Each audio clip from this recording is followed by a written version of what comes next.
Well, I think we should probably go ahead and get started. I am thrilled again to invite everyone to week 2 of Grand Rounds for this academic season. We, again, are being very topical. Last week, as you know, we discussed COVID-19. This week, we are also discussing one of those ever-present things in our life, which is Zoom. New things in our life that we didn't realize were going to become a daily event for us. So I'm delighted to introduce one of our local experts, Dr. Jen Spicer, to talk to us about Zoom and its use as an educational tool. Dr. Spicer is an assistant professor in the Division of Infectious Disease. She she has involvement with learners at multiple levels. In the medical school, she's a module director for what is essentially the Intro to Human Disease for the M1s. For the residency, she directs the distinctions in medical education and also is the lead coordinator for the subspecialty curricular efforts, among some other roles that she has. She's actually pursuing a master's in health professions education right now, and her particular interest is in innovative evidence-based instructional techniques. And so again, the shift to virtual education has matched well with her desire to advance innovation. Can I make sure that everybody? I'm in a meeting. So Jen, without further ado, she will present to us zooming in using technology to reimagine medical education. And go ahead and take it away. All right, perfect. Thank you, Wendy. So I'm excited to be talking to everybody today. Thank you for inviting me. And I want to introduce a little bit just, why I'm talking about this other than the obvious that we are doing a lot of virtual teaching. But back in March 2020, when the pandemic started, I was actually teaching my medical education elective. And this is a month-long elective that I give every year to residents and students. And it's very interactive. We do a lot of workshops. And we had just finished week 1 of our elective when I received an email saying that we could not do any in-person education anymore. And I still had 3 weeks of content left of all workshop-based material. And I had never led a virtual teaching session before and quickly had to adapt and figure out how to deliver this content effectively in an interactive way virtually. And so despite not having been involved in this at all before March, this is something that I watched a lot of YouTube videos on, did a lot of reading in the literature to figure out the best ways that we can engage our learners in virtual teaching. And so what I'm hoping today is that I can share some of my experiences with you to make the learning curve easier for you and to maybe provide some more ideas for those of you who have done a lot of virtual teaching, but maybe are still looking for ways to make it even better. So I don't have any disclosures, but I do want to mention that I'm going to be talking about a number of educational technology tools today. And I chose these tools because they all have a free version. They're pretty easy to use and are kind of built for education in a way. And I'm sharing what I'm personally familiar with. So there's lots of other tools out there too that you may be familiar with and use, but that's how I chose what I'm focusing on today. So let me go ahead and get started. So my goal today is to first talk a little bit about the limitations of transitioning our traditional lectures to the virtual environment, to talk about some tools to make it more interactive, to reimagine how we can create better sessions in the virtual environment, and to briefly touch on some equity issues in virtual teaching. So first, I think for many of us, when this pandemic hit, our default for virtual teaching was taking whatever lecture we already had created for the classroom session and transitioning that directly to the virtual environment with very little adaptation. And that's completely understandable because we had limited time. Many of us were stressed with our other responsibilities, both at home and at work. And so, that's something that we all had to do. But I think now there are reasons that we understand that doing that is not the most effective way for us to deliver content to our learners. There's a lot of problems with delivering virtual lectures. It's really difficult to read the audience. You can't tell if they're engaged. Are they interested? Are they bored? Are they confused? Like, do they even understand what you're talking about? It's also hard because you don't get the same energy as an educator giving a virtual lecture. And not only does that make it a little bit less satisfying for you as an educator, but it also makes it harder for you to stay enthusiastic when you're giving a talk. It leads to a lot of monotony when you're talking, and it's harder to vary your tone and your voice. And so this is something that we need to think about when we're delivering virtual lectures. The other thing is our students really miss the social connection. They want to be able to ask questions to us after class, and they can't in the way that we have things set up in the virtual environment. They feel isolated from their classmates, especially our medical students. That's what they have complained about the most during this time. They feel very lonely, and they don't have a chance to engage with each other. And then staring at a screen for multiple hours a day is just really difficult. Sitting in a classroom for lectures back to back is hard enough, but transitioning that straight to a screen makes it even more difficult.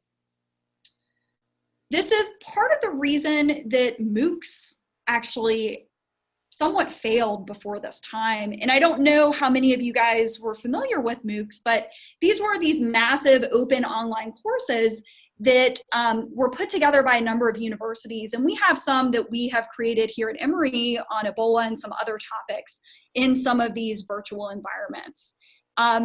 There's a role for the MOOCs, but it was thought that this was going to change how we learn in higher education. And they found that actually few people completed the courses. And some of that was because of screen fatigue. And it was really difficult to do that in the virtual learning environment. And when they analyzed data looking at those videos, what they found is that viewers really did not watch long, traditional hour-long lectures. After about 9 minutes, they found that less than half of the people continued watching a lecture. And this was even if they were in a course where they were trying to get credit for the course. And so I think this is telling for us about what the virtual learning environment does. This is a little bit different than what we are currently doing for residents and medical students, but there is also a lot of data that mind wandering is very common, both in the classroom setting, but also in the online setting. And studies that have looked at this have found that 30% of the time, there are people not paying attention. And if you take a learner throughout a lecture, for about 30% of the lecture, they aren't watching. So I think that this is an important thing for us to think about, honestly, not only for the virtual environment, but also for the classroom setting. And this is what really led to the interactive lecture being brought about. And some of you may have heard about this. This has been very popular in undergraduate science courses. But the concept is that student attention really wavers over time during a lecture. And there are some predictable lapses in attention that occur about every 10 to 15 minutes. As the lecture goes on, these actually become more frequent.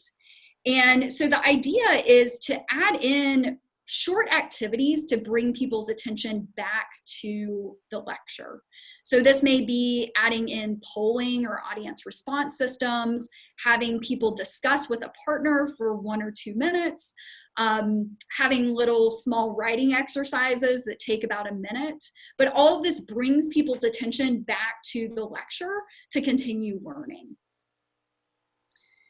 And there's been a lot of studies looking at this, showing that this type of active learning is much more effective than a traditional lecture. So this was a study that came out in the Proceedings of the National Academy of Science. It was a meta-analysis of 225 studies, all in STEM classes and undergraduate, comparing active learning to traditional lectures.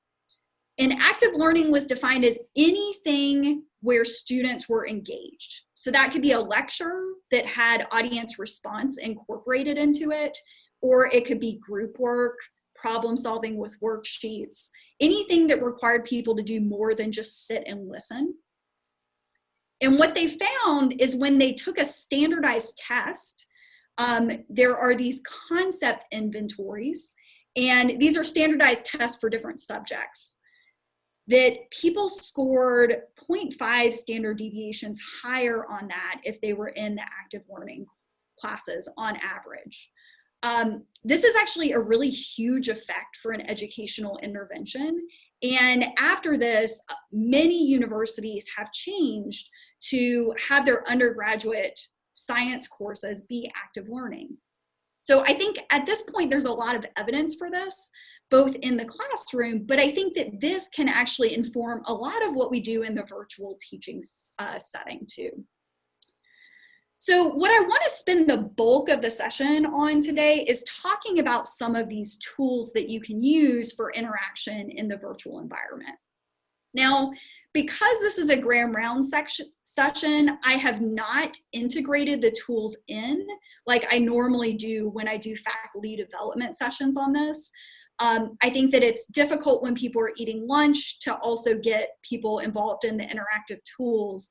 So I'm going to show some screenshots of them, describe how to use them, but you won't interact with them today. I'm happy to come and do faculty development sessions in different departments on that.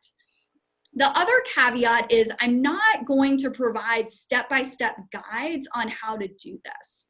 I have links to many different tutorials and guides that can tell you how to do it when you need to implement it, but I didn't want to spend time today going over the nuts and bolts of them. So here are some of the tools that I'm going to discuss today, and what I want to start with is the chat function, which I think all of us are familiar with at this point if you have done any meetings or lectures on Zoom.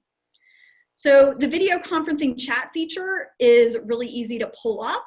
You have a nice little chat window on the side, and anyone can type in comments or questions. They can type it to the whole group. They can type it privately to someone else in the group, but this allows engagement. Chat allows people to engage in different ways. So they can engage with the teacher by asking questions if something's unclear in a lecture, or even answering questions that the instructor has posed to them. And it also allows students to potentially interact with each other. And if you create this as an environment that's like a chat room for students, they can ask each other questions, they can even joke around a little bit, and it can make the session a little bit more engaging and fun for them too. Now, the chat can get really busy, especially if you're in a big lecture setting where you have 50+ students. And so I think that it's important to let people know how they should use the chat. So when I have core conference sessions with the residents where we're doing core lectures in all the subspecialties, we tell them to use the chat to ask questions, and that we will ask those questions to the instructor when there's a natural break in the session. It's also important to assign a moderator to look at it because it's really hard to keep track of it. And if you're giving a lecture, I recommend avoiding looking at the chat. It becomes really distracting and creates a lot of breaks in the session. So having a moderator do that for you is very helpful. All right, what about polling? So there is a lot of data looking at polling in education showing that it improves learning outcomes for students. Students are more likely to attend sessions where there's polling, they feel more engaged, they're happier with the session, and they actually learn more and retain more from the session. And so this is a systematic review in medical teacher showing some of those effects. So Zoom does have a polling feature. If you have enabled it in your settings, which you have to do on your web browser, you then have this little polling area show up in the bottom of the Zoom screen. If you click on it, it pulls up for you to be able to add questions. And this is what the questions look like. So you are going to launch the poll, and then people can answer. You can see how many people have answered, and then you can share results with the group. Now, some limitations. So first, only the account owner can create the polls. So whoever created the link has to create them. For example, today I was thinking about using some Zoom polling, but that requires me to talk to the owner of this link and to get that figured out. And we started doing it, but decided against it just in the interest of time. The other issue is that you can only create multiple choice questions. There are no free response questions allowed in the Zoom polling, but you can potentially use the chat for that if you want. So I think that this can be helpful during meetings too, if you need to make decisions.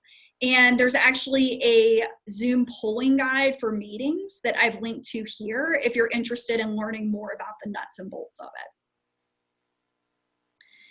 Now, Zoom polling has its place, but I actually find Poll Everywhere to be a lot more both user-friendly, but also provides a lot more options for questions.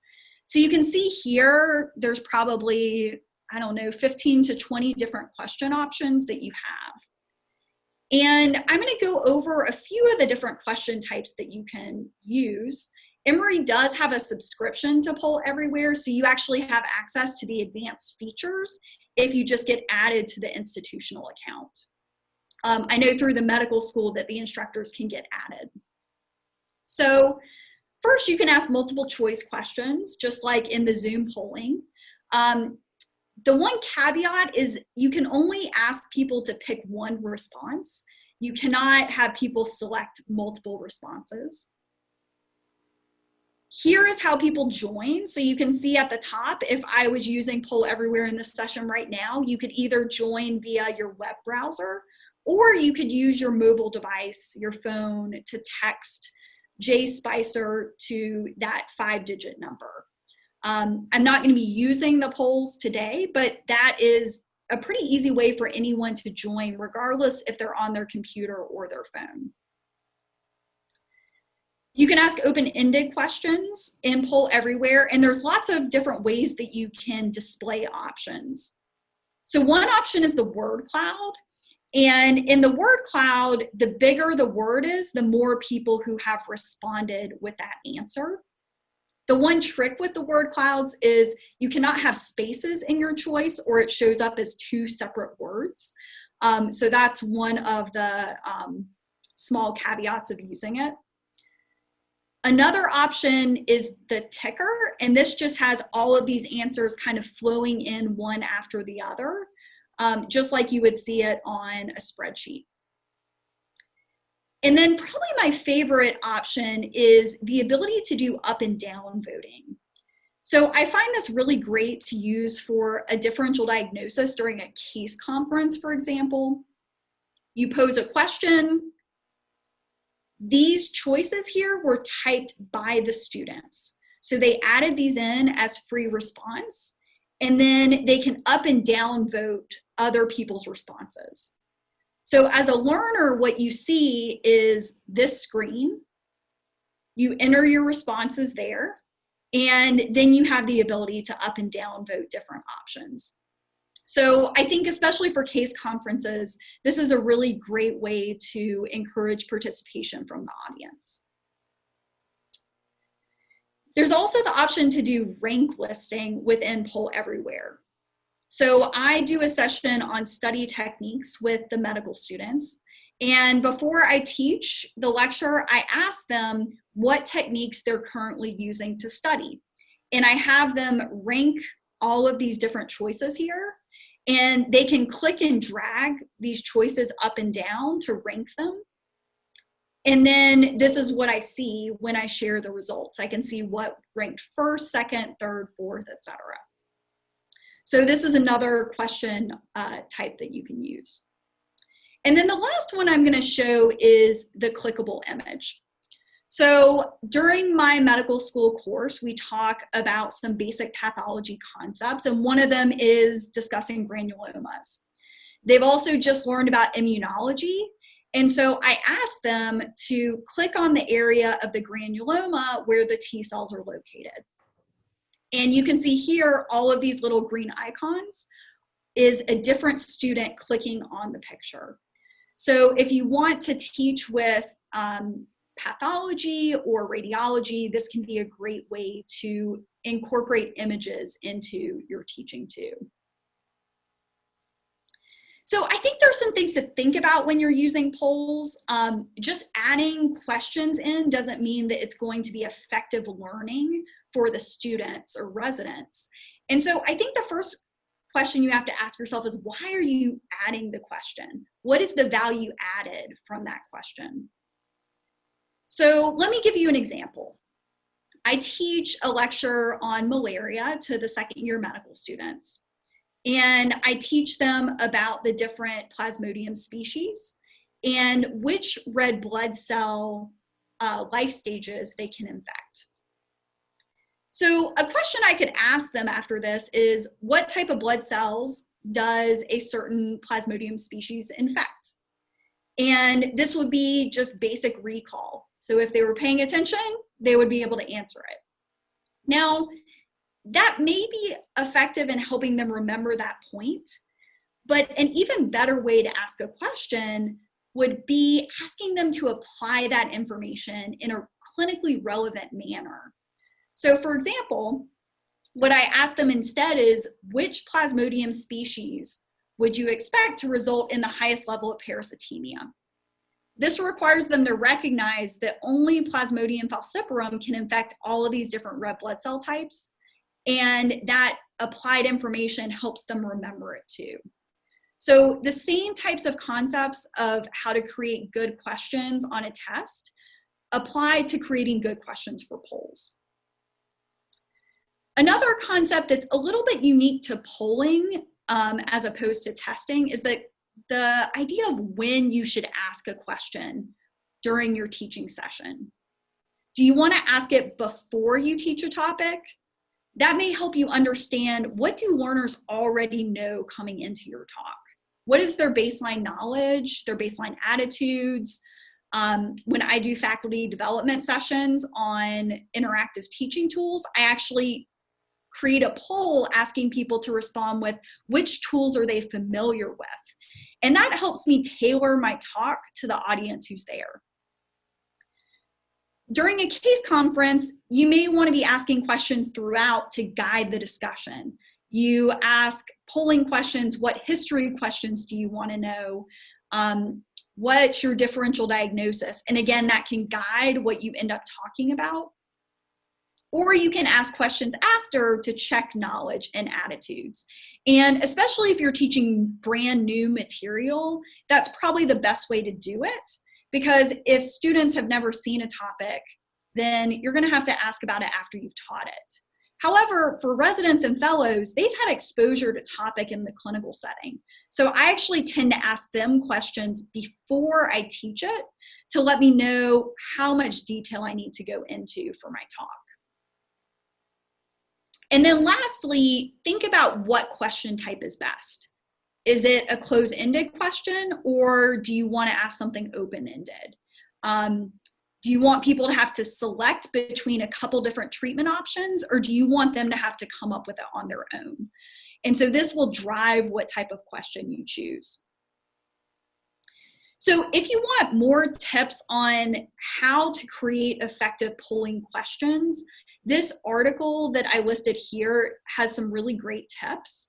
I highly recommend it. And then on the bottom, I have a link to Poll Everywhere's guides and tutorials if you're interested in learning more about how to use that. All right, so next I want to talk a little bit about whiteboards and annotations. So Zoom has a whiteboard and annotation option. And the way you access it is when you click on Share Screen, your menu comes up, and the second option is to select the whiteboard. And so if you do that, you have this whiteboard that comes up on the screen. You see this toolbar here that has options for text, so you can type in text, or you can draw things. And then there's a couple other options too that I honestly don't find as helpful personally. You can have other participants annotate the whiteboard too. So if they go up to view options at the top, a menu comes down and they can click annotate, and that brings up the toolbar for them. So to be honest, I don't find this to be as helpful as a collaborative tool because it's really hard to draw on the whiteboard. And if you're typing into the whiteboard, I honestly find it easier just to pull up a slide set and type into that. You can see here, this is like my poor attempt to maybe draw some lungs. So it's just not easy to use unless you have a tablet. So if you have a tablet, then you can use that as a whiteboard. And here's one of my colleagues at UCSF who uses his tablet a lot for teaching via whiteboard in the virtual setting. And you can see that works really well. Now, if you really want to use a whiteboard, but you don't have a tablet, there still is a very low-tech option. And again, this idea is courtesy of Jeff Stetson, my colleague at UCSF. So he takes a cardboard box, cuts a hole in it, and takes his smartphone, aims the camera down at a document. So it's kind of like a new overhead projector. And what you see on the screen is then the piece of paper and the whiteboard. So this is an easy way that you can make it yourself at home if you really want to be able to draw instead of creating a PowerPoint or some other visual tool. I personally haven't used the whiteboard that much. I find it's more helpful if you want to teach, but I don't find it to be a great collaborative tool. And so that's where collaborative documents come in as, I think, a better way to engage our learners. So Google Docs is honestly a really helpful way to work together when you are teaching virtually. So I think many of us are familiar with Google Docs and use it frequently for things, but some of you may not be. So it is basically just like Microsoft Word, but it's an online version that you can share with each other. So you just take this link. If you click on the share button, you can share that with others. You can let them just view it, or they can edit it. And you can see down here, multiple people are editing it at one time. You can use this for people to work together before a session. You can use it during a session or even after a session. Personally, I was looking for something that I could use, but Google Docs was a little clunky for me. So I found this tool called Padlet that I have found to be actually really helpful. So it's, again, a website. You can go, you can sign up for free. And it's basically a virtual bulletin board. So all these white little notes here are sticky notes that different people added to the document. So I just pulled up the this website. I shared the web address with the people in the session with me. And then we were doing a case presentation, and I broke them up into groups and asked them to create a differential diagnosis on their sticky note. So the great thing about this is I put people in breakout rooms. I had no idea if they were done or not, because when you do virtual breakout rooms, everybody's in a different place. So it's hard for you to tell when people are done with their work. So if you use a collaborative tool like this, I had the website pulled up. I could see how many diagnoses they had listed. And then I knew when I could close the groups and bring everybody back. So I think that's one of the benefits of collaborative documents in the virtual setting. There are many, many different layout options for this bulletin board. You can have it random. You can have it show up in kind of columns. You can even do timelines. So I think that there are things you can play around with if you're interested in it. And here's an example of a template that I have for case conferences on Padlet. So I have a different column for the history, the differential diagnosis, physical exam, etc. And participants can then go in and add their own sticky note below each category. So I can have them do this before a session or during the session, and have them work by themselves or in groups. And then we can discuss what shows up on the document. So again, it leads to a better way to facilitate discussion, because instead of just asking somebody to unmute themselves and talk, you can say, hey, I see somebody put this diagnosis on their differential. Why don't you share with us why you've added that? And people are much more likely to then be willing to unmute and speak in the virtual setting. So I mentioned breakout rooms briefly. For those of you not familiar with them, I want to show you what these look like. So breakout rooms, you can think of it as just kind of like separate virtual small group rooms that people can work in. So on your Zoom account, if you've enabled them, you'll have this little icon at the bottom of your screen. And if you click on that, this little breakout room menu comes up, and you can decide how many rooms you want to create. And then you can assign participants either automatically, and what happens then is Zoom automatically puts the same number of people in every room. Or if you want to have the same groups working together every time, you can manually assign it. And that's what we actually are doing now for our core conference series, so that we have the same groups working together each time. So when you click create the rooms, it opens up, there's a menu, you get to assign people to the rooms, you click open rooms, and then everybody leaves. They go to their own virtual breakout room. When you want to bring them back, or before that, if you want to join, so you want to see how a group's doing, you can click the join button and drop in. I will tell you from experience that unlike in person where you can kind of go and listen in on groups, people become really quiet when you drop in on them virtually, even if you warn them. So I'd be a little careful with the join function, but it can be a way to see if people have questions. You can broadcast messages to people in the group, so you can tell them they have 5 minutes left. You can tell them, to wrap up what they're talking about. And then you close rooms when you're ready to bring them all back to your Zoom session. So the nice thing about each of these rooms is it's like their own Zoom session. So they can share screens in it, they have their own chat, and they can record in their group sessions too. So I think that this is a really nice way to break up a large group if you do want people to have discussion and interaction with each other. A caveat is only the host can create breakout rooms. If you create co-hosts, they cannot create the room, but they can move between rooms once you initially assign them to a room.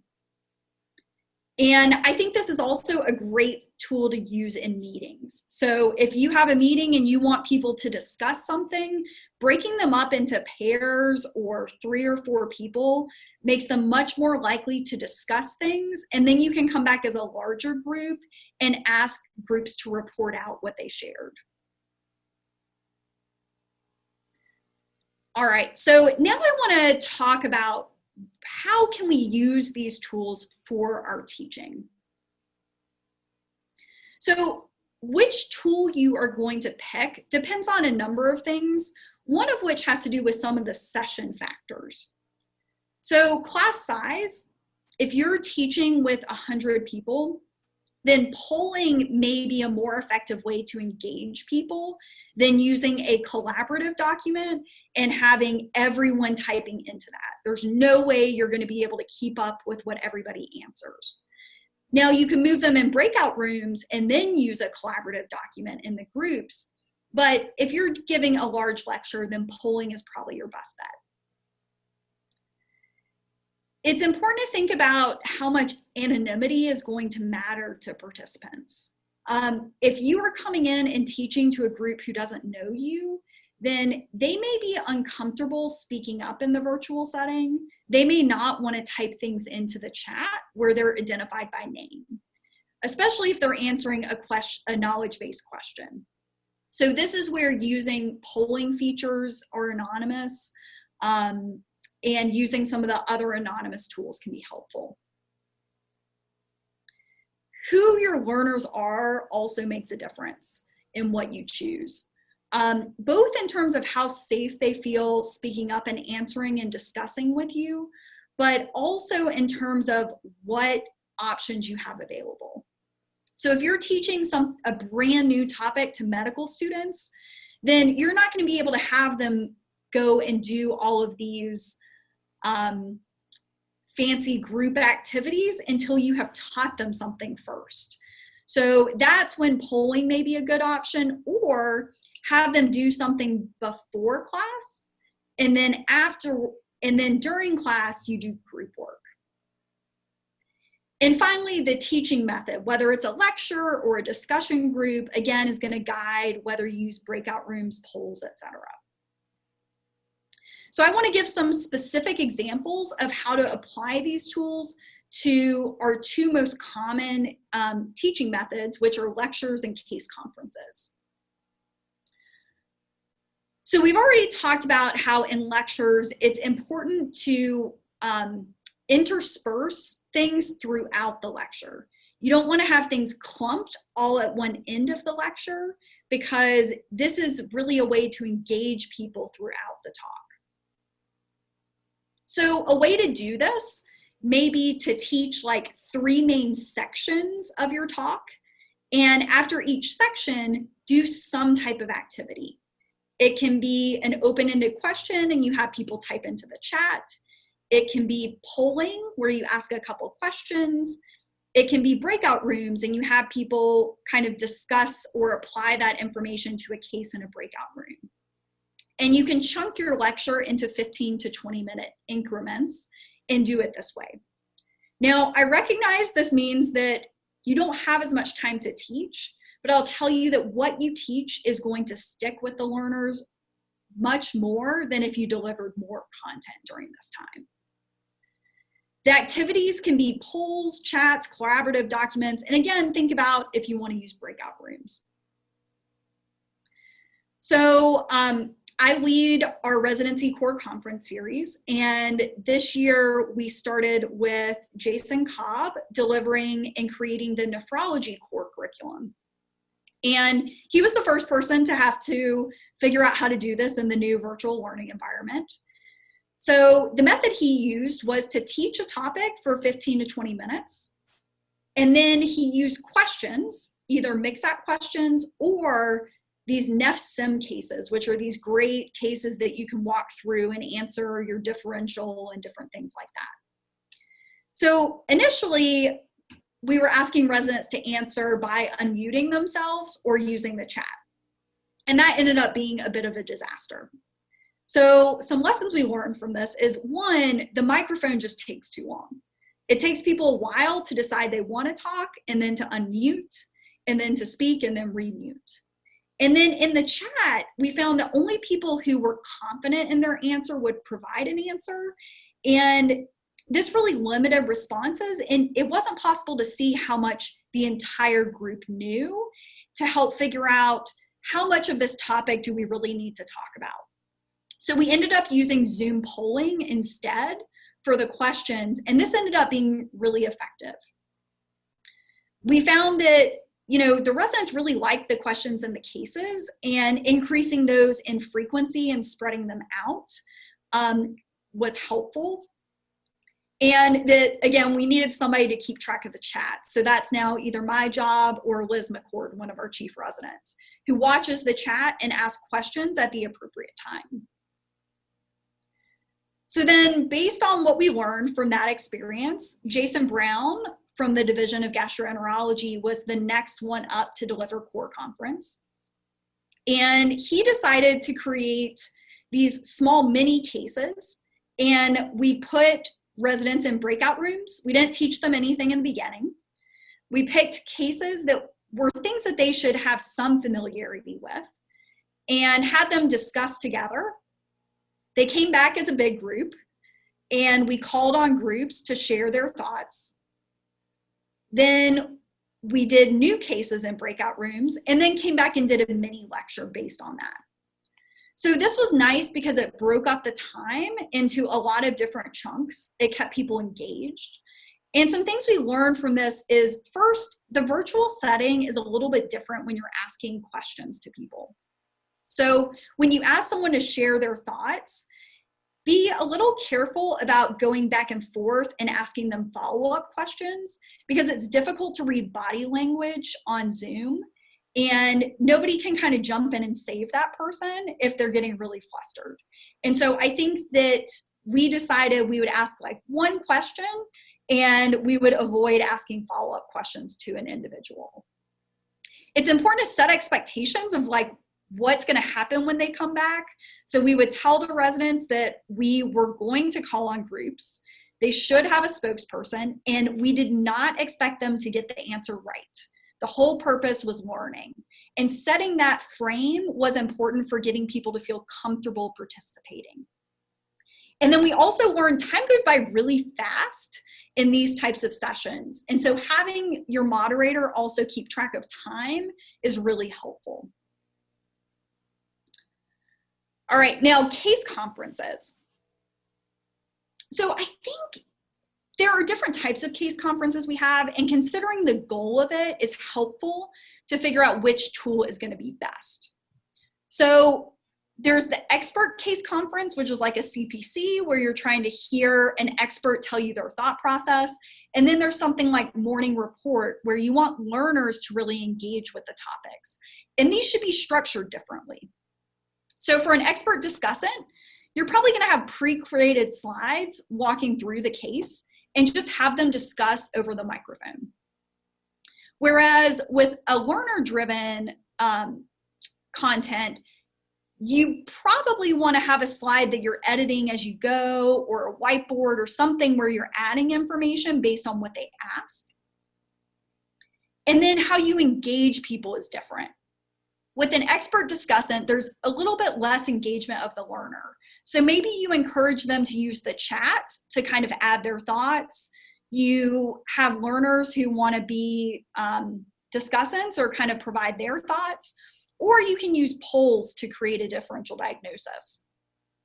And then if it's a learner-driven case format, then you really do want to have interactive tools where the learners are providing something for the case. And just asking them to unmute is probably not as effective as having something like a Google Doc up, or Padlet, or having them add things in the chat. So one example of the first, which is the expert case discussant, was a medical student elective that Varun Phadke put together on clinical reasoning. And he had these sessions where he'd invite an expert discussant, and students would present the case to that expert clinician. And during that case, the chat was reserved for the students. So that was a safe place for them to discuss their own thoughts, provide a differential diagnosis.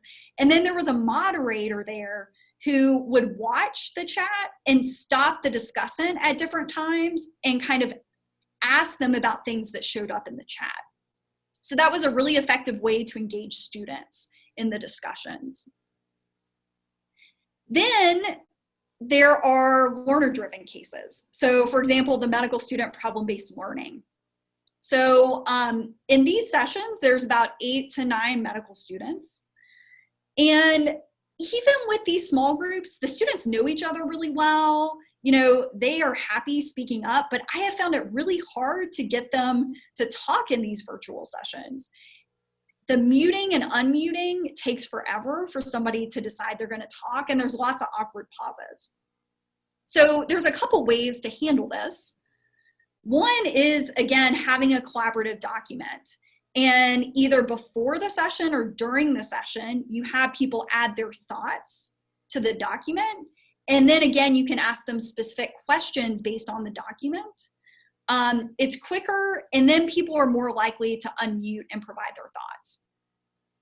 Another technique that some of the small group leaders have done is to actually break the students into pairs in breakout rooms and have them discuss a portion of the case and come back and provide their thoughts. And again, just discussing with someone else and then going through and asking each group to provide their thought makes it more natural for them to unmute and speak. So it's not like just waiting for anyone to speak up, you're asking specific people to do that. And that's okay in that environment because everybody knows each other, it's safe, and there's a focus on learning and not on being right. So one word about equity in virtual teaching. This is something that honestly I wasn't that familiar with until the last couple months as I've been reading some more articles on it. And I think it's important for us to consider this in our teaching. So first, technology access. Not everybody has access to the same technology, the same hardware, the same software. People have older versions of computers. They may not be compatible with everything, and they may not have the newest version of a software. And so that may limit functionality. People don't all have stable internet connections where they live, and not everybody has a webcam. So not everybody can even join on video. So I think that it's important to think about limiting the tech requirements.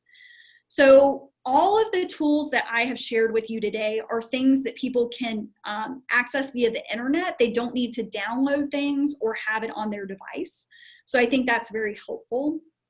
And there's been a movement to require people to turn on cameras during sessions. And I think that it's good to encourage people to do that, but I would caution requiring it. Because again, not everybody has one, but I think this comes to the next part, which is the physical environment that people are in. So right now, a lot of people are stuck at home. They may have limited privacy, young kids, competing responsibilities. They just may not have a really great place at home. And I think that that's when it's important to think about the fact that some people may not want to be on camera for really valid reasons. And so again, not requiring them, being flexible if people have issues. People may not be able to attend for some reason. And so I think it just requires a little bit more flexibility than usual. And the social connections, like I mentioned, is really what has been lacking for everybody, but especially the medical students, because at least the residents and the fellows see people when they're in the clinical environment. But the first and second year medical students really don't see people much. And so they have limited time to engage with faculty or with their classmates. And so thinking outside of our sessions about how to solve this, but even as teachers during our sessions, thinking about ways that we can allow people to connect with us one-on-one. So that may be setting up office hours, setting up meeting times. I try to join my session early and stay late and offer that time up to people if they want to approach me one-on-one. And I also offer people to be able to meet with me too. And I think incorporating group work is a really great way to have students interact with each other. So I think especially for our first and second year medical students, any group work we can incorporate into our lectures can help them form connections with each other. So here's what I want to leave you with. I want to challenge you to level up your virtual teaching. Regardless of what level you're at right now, if you have not given a talk or if you've given many, I want you to start small and pick one new tool. So something I've discussed today, or maybe something you've heard or read about somewhere else. I want you to think about what's the best tool for your need. So if you deliver a lot of case conferences, then maybe becoming really facile with breakout rooms is helpful, or using something like Padlet or Google Docs. Whereas if you give mostly lectures, maybe becoming familiar with some of the polling techniques is better. Please practice ahead of time. I have learned this the hard way. It's not just practicing with a tool once, but immediately before a session, try it out again. I have had my software update, which has changed functionality, and I was trying to give a talk to the first year medical students at orientation with 150 people, and I couldn't share my screen despite having done this many times because my software had updated. So I had to shut things down and get back on. So getting to a session early and trying things out is incredibly important.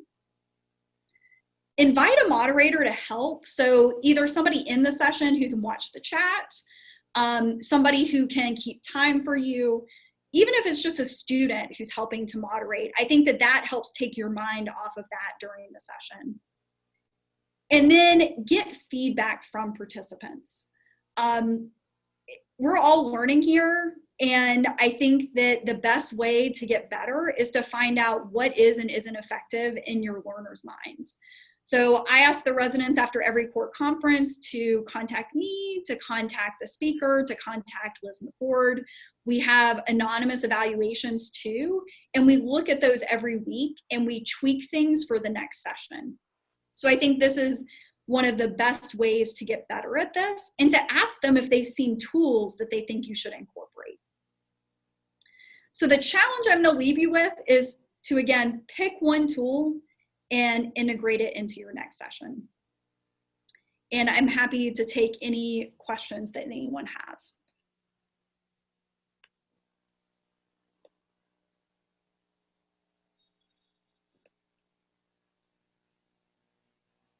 Wendy, have there been any questions in the chat? Let's see.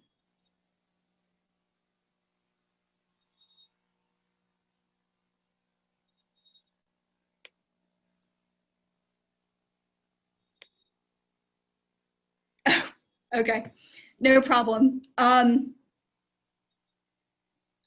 Okay, so someone asked that it was mentioned that I'm getting my master's in health professions education. What is that? Who should consider it and why? So I became very interested in education during medical school and have realized that really what drives me is teaching, and also what teaching is effective. And so it's basically a master's in education, but is focused on medical education. So we learn about things like simulation, how to create problem-based learning sessions, team-based learning sessions. It's with other health professions educators. And so I think for anybody who is interested, especially in doing medical education research, I think that that is where it's been the most helpful for me. I found that without mentorship, it was really hard for me to publish in the medical education literature. And so that's where I found it to be the most helpful. And I'm happy to talk to anybody about it. What tips do I have for hybrid conferences, Zoom and in person? Oh, so I'm going to be honest and say that I still struggle with the concept of hybrid conferences. It is hard to be effective at doing something both in person and via Zoom. And so for most of my sessions, I've tried to do it all via Zoom for that reason. I think that to do a hybrid session well, it's important that there is somebody who is moderating on Zoom. So you need to have a moderator who is sitting at a computer on Zoom and a separate moderator moderating the main room. And you have to make sure that you're asking for input from both groups if there's group work. I think that that's the main way to do it effectively. A question about how do you address distractions and people not paying attention during lecture? So honestly, people don't pay attention during classroom lectures a lot too. They're really good at faking it. But I think that this is more, I see that as a challenge to myself, that I'm not doing something right if people aren't paying attention. And so there's something I need to fix about what I'm teaching or how I'm teaching it. And this is really what's led to me doing a lot more interactive sessions, because I can't sit there and watch like a lecture for 2 hours. And so doing the interactive sessions, I think, can be really helpful to get people to pay attention during talks instead of just doing a lecture. Because to be honest, if you're just doing a lecture, why not just record it and have people watch it when they have time?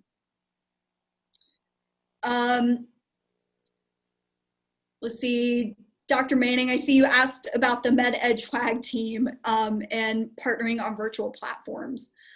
So For those of you on Twitter, I have become very active actually in faculty development on Twitter. So myself and my colleague, Jeff Stetson over at UCSF, who I mentioned in the talk, we have been doing a lot of tutorials or Twitter threads on virtual teaching and clinical teaching. And I found this to be a great way to, again, form social connections during this time where a lot of people are at home. Let's see, so I see, probably don't have time for all of these. See, Dr. Lee, are there any techniques in the virtual environment that you think provide a better experience than the in-person environment? I actually do. I think that for a lot of, we did a lot of workshops virtually, especially discussions that were late at night that had a lot more attendance than they would have in person. So I have found that using the virtual setting, especially for things like webinars or even things like grand rounds, one of the nice things about it is it allows more people to join than could join otherwise. And if it is something like just a lecture or a talk, people can still interact within the chat. So I find that that is when I think that it actually helps a little bit to do it in the virtual environment. And then I will address one last question because we're at time. I see Dr. Dressler, you asked about the tendency of small groups. You asked participants to stay unmuted and more spontaneously speak up. I think that's a great suggestion. I still have trouble, even when I ask people to do that, not everybody does that. But I think that that is probably the best way if you want to have a free-flowing discussion in a small group of people, to tell them to stay unmuted. Now, obviously, if something loud is happening at their house or their setting, then they can unmute. But otherwise, I think that staying unmuted is great. All right, so I think at this point, I am going to call it quits because I know we're at time at 1 p.m. But if anybody has any further questions or needs any help with virtual teaching stuff, feel free to reach out to me. I'm always happy to engage and to help out. Thank you, everyone.